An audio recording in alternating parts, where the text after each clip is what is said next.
കയ്യൊത്തിരി അനക്കണ്ട. എന്തായാലും ഒരാഴ്ച പോക്കാം. കമ്പനിയിൽ വെച്ച് പറ്റിയതുകൊണ്ട് സാലറി കിട്ടും. ശരി, നമുക്ക് വൈകിട്ട് കാണാം. മതിയാ?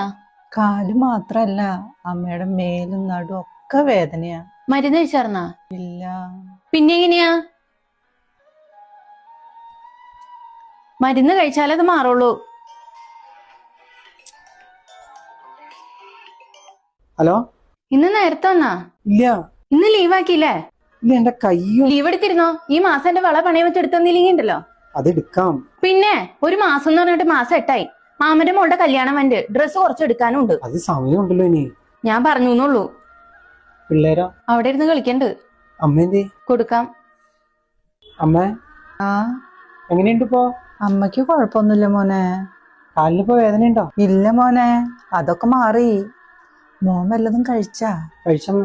എന്നാ വേറെ ഒന്നുമില്ല, ഞാൻ അവളുടെ കൊടുക്കാം. ഈ നേരം വരെ കൈയും കാലും നടും ഒക്കെ വേദനയായിരുന്നു. മോൻ വിളിക്കുമ്പോ ഇമാതിരി നുണ പറയണ എന്തിനാ? നമ്മൾ ഈ മക്കളൊക്കെ അടുത്തില്ലാണ്ട് അവൻ ഈ ദൂരെ പോയി കഷ്ടപ്പെടുന്നത് നമുക്കും കൂടി വേണ്ടിയിട്ടല്ലേ? ഈ ജോലി കഴിഞ്ഞ് കിട്ടണ സമയത്ത് നമ്മളെ വിളിക്കുമ്പോ എന്തിനാ അവനെ സങ്കടപ്പെടുത്താനായിട്ട് ഇതൊക്കെ പറയണേ? ഈ പ്രവാസം എന്ന് പറഞ്ഞൊരു പ്രയാസം അത് അനുഭവിച്ചവർക്കേ അറിയൂ. ഇഷ്ടമുണ്ടായിട്ടല്ല, എങ്ങനെയെങ്കിലുമൊക്കെ കര പറ്റിയിട്ട് തിരിച്ചു വരാന്ന് കരുതി അതങ്ങനെ അവിടെ തളച്ചിട്ട പോലെ